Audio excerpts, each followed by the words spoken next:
আসসালামু আলাইকুম। আশা করছি প্রত্যেকে অনেক ভালো আছেন।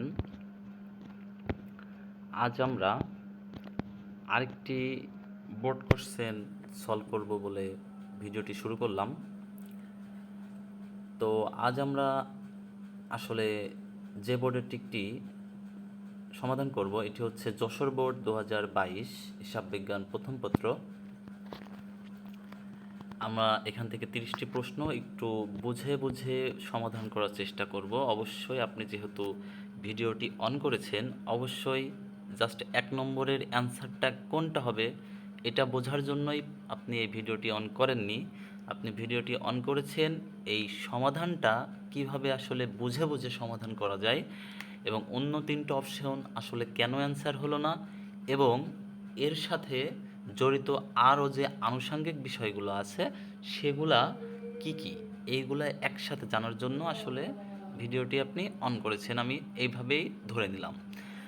সো আমি আসলে ক্লাসটাও এভাবে নিয়ে থাকি। অবশ্যই আশা করছি এই ভিডিওটি আপনি দেখলে 30টা টিকের সাথে আপনি আরও 130টা টিক সমাধান করার যোগ্যতা অর্জন করবেন। আচ্ছা, তাহলে আমরা প্রশ্ন সমাধান শুরু করি। 1 নম্বর যে প্রশ্নটি রয়েছে এটি হচ্ছে ব্যাংক সমন্বয় বিবরণী প্রস্তুতকরণের সময় ব্যাংক হিসাবের জের হতে নিম্নের কোনটি বিয়োগ করতে হবে। এটি আমরা দেখতে পাচ্ছি যে বকেয়া চেক সমূহ, অর্থাৎ যে চেক আসলে ব্যাংকে জমা হয়নি, আমরা চেকটা ইস্যু করেছি বাট চেকটা ব্যাংকে জমা হয়নি, তো এ ধরনের লেনদেনগুলো কিন্তু আমরা যখন চেকটা ইস্যু করি আমাদের ব্যালেন্স থেকে মাইনাস করে দিই। এখন যখন ওইটা আসলে চেকটা জমা হয়নি তখন কিন্তু আমাদেরকে আবারও ব্যাংক হিসাবের সাথে যোগ করার প্রয়োজন হয়। তো এখানে কিন্তু অ্যান্সার তাহলে এটা না। এরপর ব্যাংক সার্ভিস চার্জ, আমরা দেখতে পাচ্ছি যে ব্যাংক যদি সার্ভিস চার্জ করে সেক্ষেত্রে কিন্তু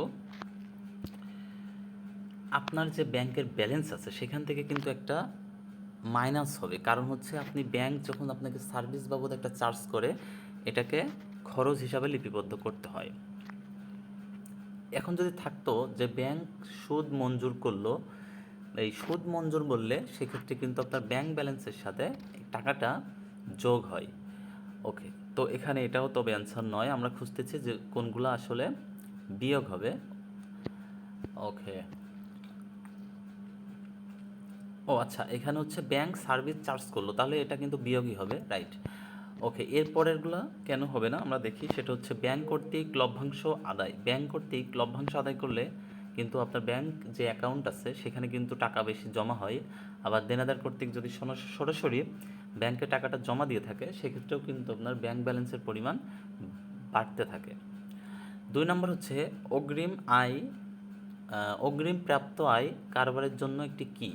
সো আমরা জানি যে অগ্রিম কোনো আয় যদি সংগঠিত হয় সেটা কিন্তু ব্যবসা প্রতিষ্ঠানের জন্য একটা দায় হয়ে যায়, এবং অগ্রিম যদি কোনো ব্যয় করা হয় সেক্ষেত্রে সেটা কিন্তু একটি সম্পদ হয়ে যায়। তাহলে আমরা শিখলাম অগ্রিম আয় হলে সেটা হচ্ছে দায়, অগ্রিম ব্যয় হলে সেটাকে বলা হয় সম্পদ।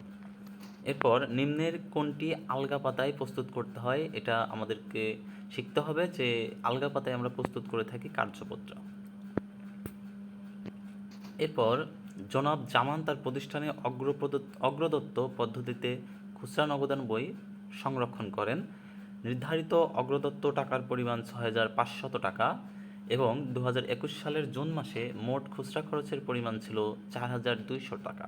এখন জুলাই মাসের শুরুতে পেটি ক্যাশিয়ার প্রধান ক্যাশিয়ারের নিকট হতে খুচরা নগদান বাবদ কত টাকা পাবে। তো আমরা জানি অগ্রদত্ত পদ্ধতিতে আগের মাসে অর্থাৎ বিগত মাসে যে কত টাকা খরচ হয়ে যায় সেই টাকাটাই কিন্তু পেটি ক্যাশিয়ার প্রধান ক্যাশিয়ারের নিকট থেকে পেয়ে থাকেন। অর্থাৎ এখানে 4,200 টাকা কী হয়েছে, বিগত মাসে জুন মাসে খরচ হয়ে গেছে, তার মানে জুলাই মাসের শুরুতে সেই 4,200 টাকা আবারও কিন্তু পেয়ে যাবে। এরপর রহমান ব্রাদার্সের নিকট 2/10 নিট 30, অর্থাৎ এটার মানে কিন্তু আমরা জানি যে 10 দিনের মধ্যে যদি টাকাটা পরিশোধ করা হয় সেক্ষেত্রে 2% বার্তা পাওয়া যাবে, এবং অবশ্যই 30 দিনের মধ্যে এই পাওনাটা কিন্তু পরিশোধ করতে হয়, এটার হচ্ছে শর্ত।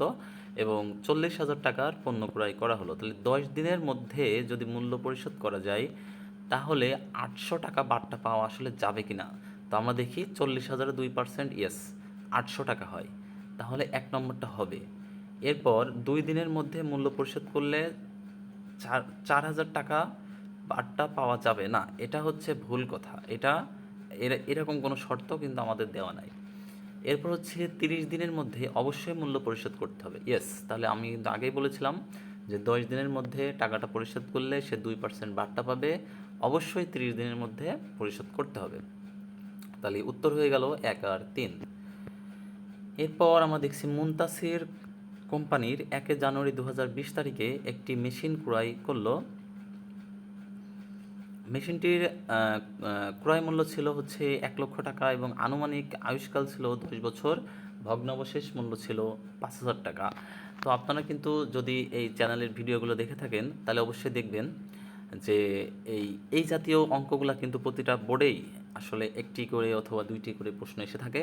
তো আপনারা যারা ভবিষ্যতে এই ভিডিওটি দেখবেন এবং বোর্ড পরীক্ষা দিবেন তারা অবশ্যই এই যে অবশ্যই অধ্যায়টা একটু মনোযোগ দিয়ে শিখে যাওয়ার চেষ্টা করবেন এবং আমি যেভাবে সমাধান করি এগুলো একটু বোঝার চেষ্টা করবেন। ইনশাআল্লাহ যে কোনো প্রশ্ন আসলে সমাধান করার যোগ্যতা আপনি অর্জন করতে পারবেন। তাহলে ক্রমহ্রাসমান জের পদ্ধতিতে বার্ষিক অবচয়ের হার কত হবে? আমরা জানি বার্ষিক অবচয়ের হার বের করতে হলে সরলরৈখিক পদ্ধতিতে আপনাকে ভাগ করতে হয় এনকে 100কে এন দ্বারা, এবং যদি ক্রমহ্রাসমান পদ্ধতি হয় তাহলে 200কে এন দ্বারা, অর্থাৎ 200কে আমরা এন দ্বারা ভাগ করব। তাহলে এখানে এন হচ্ছে আয়ুষ্কাল 10 বছর, তাহলে 200কে 10 বছর দ্বারা ভাগ করলে উত্তর হবে 20%। এরপর ক্রমহ্রাসমান জের পদ্ধতিতে দ্বিতীয় বছরের অবচয় টাকা কত? সো দ্বিতীয় বছরের অবচয় আমাদেরকে বের করতে হবে। তাহলে আমরা 1 লক্ষ টাকা দিয়ে, যেহেতু উনি মেশিনটি ক্রয় করেছিলেন, তো 1 লক্ষ টাকা থেকে ভগ্নাবশেষ মূল্য কিন্তু ক্রমহ্রাসমান পদ্ধতিতে বাদ দেওয়ার প্রয়োজন পড়ে না। তাহলে 1 লক্ষ টাকার প্রথম বছরের 20% হচ্ছে 20,000 টাকা, এবং দ্বিতীয় বছরে তাহলে আমরা আমাদের অবচয় মূল্য পাবো 1 লক্ষ থেকে গত বছরের যে 20,000 টাকা অবচয় হয়েছে সেটা মাইনাস করে দেব। তাহলে হলো 80,000 টাকা। 80,000কে 20% করলে 16,000 টাকা হচ্ছে দ্বিতীয় বছরের অবচয়। এরপর ইতালির কোন শহরে সর্বপ্রথম দোতরফা দাখিলা পদ্ধতির প্রচলন শুরু হয়েছিল? তো আমরা কিন্তু জানি যে দোতরফা দাখিলা পদ্ধতির যে প্রচলন শুরু হয়েছিল এটা হচ্ছে ভেনিস শহরে, ইতালির একটা শহরের নাম ভেনিস। সেই ভেনিস শহর থেকে কিন্তু এটার প্রচলন শুরু হয়েছিল। এবং হিসাব বিজ্ঞানের মুখ্য উদ্দেশ্য কী? হিসাব বিজ্ঞানের মুখ্য উদ্দেশ্য হচ্ছে হিসাবের যে তথ্যগুলো আমরা নির্ণয় করি, অর্থাৎ আর্থিক বিবরণী করি, আর্থিক অবস্থার বিবরণী করি, আরও বিভিন্ন হিসাব কিন্তু আমরা আপনার হচ্ছে হিসাব বিজ্ঞানের মাধ্যমে করে থাকি। এই হিসাব বিজ্ঞান থেকে যে তথ্যগুলো আমরা পাই যে ব্যবসা প্রতিষ্ঠানে আসলে লাভ হচ্ছে, কতটুকু লাভ হচ্ছে, কতটুকু সম্পদ আছে, কতটুকু সম্পদ গত বছরের তুলনায় এই বছরে বাড়লো কমলো, এই যে তথ্যগুলা এগুলো আমরা সরবরাহ করি, এটাই হচ্ছে হিসাব বিজ্ঞানের একটা মুখ্য উদ্দেশ্য। এরপর হচ্ছে পুঞ্জীভূত অবচয় হিসাব একটি, আমরা জানি পুঞ্জীভূত অবচয় একটা সম্পদ নয়, আবার একটি দায়ও নয়। হ্যাঁ, তো এটা আসলে কি? আমরা জানি যে হিসাবগুলা আপনার সম্পদকে কমিয়ে দেয়, সম্পদকে কি করে ডিক্রিজ করে দেয়, হ্রাস করে দেয়, সেগুলোকে আসলে বিপরীত সম্পদ বলে। এবং যেই দায়গুলা, অর্থাৎ যে হিসাবগুলো আপনার দায়কে ডিক্রিজ করে সেগুলোকে বিপরীত দায় বলা হয়। তো পুঞ্জীভূত অবস্থায় কিন্তু একটা বিপরীত সম্পদ, কারণ পুঞ্জীভূত অবস্থায় আপনার সম্পদকে কিন্তু কমিয়ে দেয়। ওকে, এরপর হচ্ছে সমাপনী মজুত পণ্যের ক্রয় মূল্য হচ্ছে 1.5 লক্ষ টাকা, বাজার মূল্য হচ্ছে 1,70,000 টাকা। উক্ত মজুত পণ্যের 6,000 টাকা এক পণ্য কী হয়েছে, আগুনে বিনষ্ট হয়েছে এবং যা কিছু বিমা করা ছিল, অর্থাৎ বিমা কোম্পানি 50% ক্ষতিপূরণ দিতে সম্মত হয়েছে। এখন 6,000 টাকার পণ্য পড়ে গেছে, বিমা করা ছিল, সেজন্য বিমা কোম্পানি আপনার 50% অর্থাৎ 3,000 টাকা কিন্তু ক্ষতিপূরণ দিতে সম্মত হয়েছে। এবং সমাপনী মজুত পণ্যের মধ্যে 4,000 টাকার অব্যবহৃত মণিহারি অন্তর্ভুক্ত ছিল। এখন আর্থিক অবস্থার বিবরণীতে সমাপনী মজুদ বাবদ কত টাকা দেখাতে হবে? আচ্ছা, তাহলে যেটা করতে হবে সেটা হচ্ছে এখানে যে 1,00,000 টাকা 1,50,000 ক্রয় মূল্য আছে আর একটা আছে বাজার মূল্য। আমরা সবসময় কোনটাকে ধরি? আমরা সবসময় কমটাকে ধরি। সবসময় কমটা, যেটা কম হবে, ক্রয় মূল্য হোক এবং বাজার মূল্য হোক, যেটা আসলে কম হবে আমরা সেটা ধরবো। তাহলে এখানে আমরা ধরে নিলাম সামগ্রী মজুত পণ্য ছিল 1,50,000, কিন্তু এর মধ্যে আপনার মণিহারি নামের একটা সম্পদ কিন্তু ওখানে সমাপনী মজুদ পণ্যের মধ্যে অন্তর্ভুক্ত ছিল। সে যে 4,000 টাকা, এটাকে কিন্তু আমরা আসলে বাদ দিয়ে দেব। ওকে, এরপর হচ্ছে চলতি বছরের আগুনে বিনষ্ট ব্যয় বাবদ কত টাকা আয় বিবরণীতে দেখাতে হবে। তো এই যে 6,000 টাকার পণ্যটা আপনার খরচ হয়ে গেছে, অর্থাৎ আগুনে বিনষ্ট হয়ে গেছে, এটাকে কিন্তু আমরা বিশদায় বিবরণীতে দেখাইতাম। বাট যেহেতু বিমা করা আছে, এখান থেকে 50% আপনি পাবেন, অর্থাৎ 3,000 টাকা আপনি ফেরত পাবেন। সেজন্য 3,000 টাকা, বাকি যে 3,000, সেই 3,000 টাকা কিন্তু আমরা বিশদায় বিবরণীতে দেখাবো। তো ভিডিওর মাঝখানে একটু কথা বলতে চাই, সেটা হচ্ছে আমার এই ভিডিওগুলা একদমই যারা এইচএসসি স্টুডেন্ট তাদেরকে হেল্প করার উদ্দেশ্যেই কিন্তু ভিডিওটা করা। এখানে আমার ব্যক্তিগত কোনো অর্জন বা ব্যক্তিগত কোনো স্বার্থ নাই। আমার ইউটিউব চ্যানেলে ভিডিওগুলো আমি আপলোড করছি যাতে করে আসলে কমার্সের স্টুডেন্টদের সুযোগ সুবিধা বাংলাদেশে অলরেডি অনেক কম আসলে, সেই হিসাব করেই যেন কেউ বঞ্চিত না হয়, যে কোনো জায়গা থেকে যেন সবাই সুন্দর একটি সমাধান পেতে পারে, সেজন্যই কিন্তু এই ক্লাসগুলো আসলে দিচ্ছি। তো আপনারা একটু এই অবদানের স্বীকৃতি হিসাবে অথবা আপনি এটার এক্সচেঞ্জ বিনিময় হিসাবেও কিন্তু একটা জিনিস থাকে। তো সেই হিসাবে কিন্তু আপনারা চাইলে আমার চ্যানেলটাকে একটু সাবস্ক্রাইব করে দিবেন, যাতে করে চ্যানেলটা আরও বেশি গ্রো করে এবং আমি আরও বেশি মোটিভেটেড হই এই ধরনের ভিডিও করার জন্য। এটুকুই আর কি। তো আমরা দেখি লেনদেনের কাঠামোগত পরিবর্তন হবে কোনটি। আচ্ছা, তার আগে আমাদেরকে বুঝতে হবে এই যে লেনদেনের কাঠামোগত পরিবর্তনটা আসলে কী। লেনদেনের কাঠামোগত পরিবর্তন হচ্ছে সেই ধরনের পরিবর্তন যেগুলা প্রতিষ্ঠানের, আমরা যখন আপনার হচ্ছে হিসাব সমীকরণ করি, এই হিসাব সমীকরণের একই দিকে প্রভাব ফেলে। অর্থাৎ আপনি হচ্ছে একটা সম্পদ কমে যাবে, একটা সম্পদ বেড়ে যাবে। অর্থাৎ শুধুমাত্র সমান সমানের ইকুয়ালের এক পাশে প্রভাবটা পড়লো, একটা সম্পদ কমে গেল, একটা সম্পদ বেড়ে গেল, আমার সমান সমানের এক পাশে ঘটনাটা ঘটলো। আবার যেটা সমান সমানের ওই পাশে হয়, অর্থাৎ মালিকানা সত্ত্ব কমে যায়, আপনার হচ্ছে দায় বেড়ে যায়। এই ধরনের লেনদেনগুলোকে মূলত বলা হয় কাঠামোগত পরিবর্তন। আর হচ্ছে যেই লেনদেনগুলো দুই সাইডে প্রভাব পড়ে, সমান সমানের দুই সাইডে, উভয় সাইডে প্রভাব পড়ে, এইগুলোকে বলা হয় আপনার পরিমাণগত পরিবর্তন বা নিট পরিবর্তন। তাহলে আমরা দেখি যে পণ্যদ্রব্য ক্রয় করা হলো, এটি পণ্যদ্রব্য ক্রয় করলে কি হবে?